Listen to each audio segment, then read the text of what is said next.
लोकसभा ने महिला आरक्षण विधेयक नारी शक्ति वंदन अधिनियम को पास करा दिया।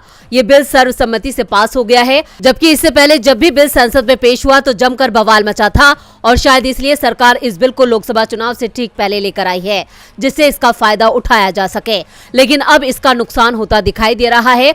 बिल पर हुई चर्चा पर बोलते हुए कांग्रेस सांसद राहुल गांधी ने देश में ओबीसी वर्ग की स्थिति सामने रख दी। उन्होंने कहा कि केंद्र में 90 सेक्रेटरी में से सिर्फ 3 ओबीसी वर्ग से हैं। राहुल ने जाति जनगणना की मांग उठाते हुए कहा कि महिला आरक्षण बिल आज ही पास होना चाहिए, लेकिन बाद में जाति जनगणना कराई जाए, इसमें ओबीसी आरक्षण लाया जाए। इससे पहले बिल पर चर्चा में हिस्सा लेते हुए सोनिया गांधी ने भी ओबीसी आरक्षण की बात उठाई थी, जिसका बिल में प्रावधान नहीं किया गया है। सोनिया गांधी ने कहा ये राजीव गांधी का सपना है जो अभी आधा ही पूरा हुआ है। इस बिल के पारित होने से ये पूरा हो जाएगा। तो शिरोमणि अकाली दल की हरसिमरत कौर बादल ने कहा देश के इतिहास में पहली बार जनगणना टाली गई, परिसीमन कब होगा पता नहीं। जब सरकार को ही पता नहीं कि महिला आरक्षण को कब लागू कर पाएंगे तो बिल लाने की क्या जल्दी थी। टीएमसी सांसद महुआ मोइत्रा ने कहा 2029 में भी बिल लागू हो पाएगा या नहीं ये भी नहीं पता। तो जेडीयू के ललन सिंह ने कहा कि ये इंडिया के दबाव में पैनिक होकर उठाया गया कदम है, आपको महिला सशक्तिकरण से कोई मतलब नहीं है।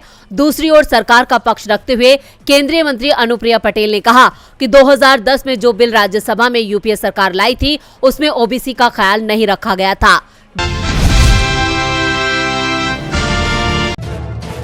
भारत और कनाडा के तल्ख रिश्तों के बीच अब कांग्रेस सांसद शशि थरूर ने कनाडा और पश्चिमी देशों को खूब सुनाया है। सोशल मीडिया पर लिखे एक पोस्ट में कांग्रेस सांसद ने पश्चिमी देशों को खूब सुनाया। शशि थरूर ने लिखा कि मुझे पश्चिमी मीडिया की इस तरह की खबरों से हैरानी होती है। ये लोग दूसरे देशों को जज करने में जरा भी देर नहीं करते। इस काम में तो वह कुछ देखते ही नहीं। बीबीसी का यह विश्लेषण कहता है कि पश्चिमी देशों ने रूस, ईरान और सऊदी अरब की ओर से इस तरह की हत्याओं की निंदा की थी। ये देश अब भारत को इस लिस्ट में नहीं रखना चाहते। इसके बाद शशि थरूर ने अमेरिका पर भी सवाल उठाते हुए लिखा कि हेलो, यदि किसी दूसरे देश में जाकर सबसे ज्यादा हत्याएं बीते 25 सालों में किसी ने की हैं तो वो अमेरिका और इजराइल है। क्या पश्चिम के पास कोई आईना है या नहीं? इससे पहले भी शशि थरूर अंग्रेजों को काफी खरी खोटी सुना चुके हैं। वह अंग्रेजों को ही भारत में गरीबी का जिम्मेदार बताते हुए लंदन में आलोचना कर चुके हैं। शशि थरूर ने लंबे समय तक संयुक्त राष्ट्र के साथ काम किया है, ऐसे में उनकी राय मायने रखती है और विदेश नीति के मामलों में एक्सपर्ट्स में भी उन्हें शुमार किया जाता है। गौरतलब है कि जब से कनाडा के प्रधानमंत्री जस्टिन ट्रूडो ने खालिस्तानी अलगाववादी हरदीप सिंह निज्जर हत्याकांड को लेकर भारत पर बिना सबूत के आरोप लगाए हैं, तब से ही इस विवाद पर अमेरिका समेत तमाम पश्चिमी देश नपातुला बयान दे रहे हैं। वहीं बीबीसी की रिपोर्ट में कहा गया कि पश्चिमी देश ये कोशिश करेंगे कि कनाडा और भारत के बीच इस राजनयिक विवाद का असर अंतर्राष्ट्रीय संबंधों पर न पड़े। ऐसे में पश्चिमी देशों ने विवाद से बचकर भारत के साथ अपने संबंधों के विकल्प को चुना है। इन देशों को डर है कि कहीं अन्य देश भी भारत के साथ खड़े न हो जाएं। बता दें कि शशि थरूर ने कनाडा के प्रधानमंत्री जस्टिन ट्रूडो के बयान को दुर्भाग्यपूर्ण बताया था। संसद में ओबीसी महिलाओं के आरक्षण के बीच अब SC/ST वर्ग को मिले आरक्षण का मामला सुप्रीम कोर्ट पहुंच गया है। CJI DY चंद्रचूड़ ने इस मामले की सुनवाई करते हुए 5 सदस्यों वाली संवैधानिक पीठ का गठन भी कर दिया है। संवैधानिक पीठ में CJI DY Chandrachud, justice AS Bopanna, justice MM Sundaresh, justice JB Pardiwala और जस्टिस मनोज मिश्रा शामिल हैं और ये संवैधानिक पीठ 21 नवंबर से इस मामले की सुनवाई करेगी। सुप्रीम कोर्ट 2019 के 104वें संविधान संशोधन और 1999 के 79वें संविधान संशोधन का परीक्षण करेगा, जिसमें लोकसभा और विधानसभाओं में SC/ST आरक्षण अगले 10 साल के लिए और बढ़ा दिया गया था, जबकि एंग्लो इंडियन आरक्षण खत्म किया गया। दरअसल सुप्रीम कोर्ट ने माना है कि इस मामले में संविधान की व्याख्या शामिल है, इसलिए इसे संवैधानिक पीठ के पास भेजा जा रहा है।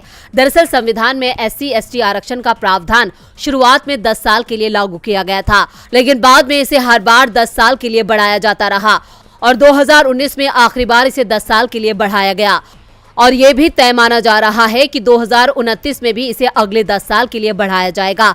अगर संवैधानिक पीठ इसके खिलाफ कोई फैसला नहीं देती है, ऐसे में केंद्र सरकार पर भी सवाल उठ रहे हैं। क्या महिला आरक्षण में जिस तरह से ओबीसी वर्ग की महिलाओं को शामिल नहीं किया गया है, उसी तरह से अब SC/ST वर्ग के आरक्षण पर भी कैंची चला दी जाएगी।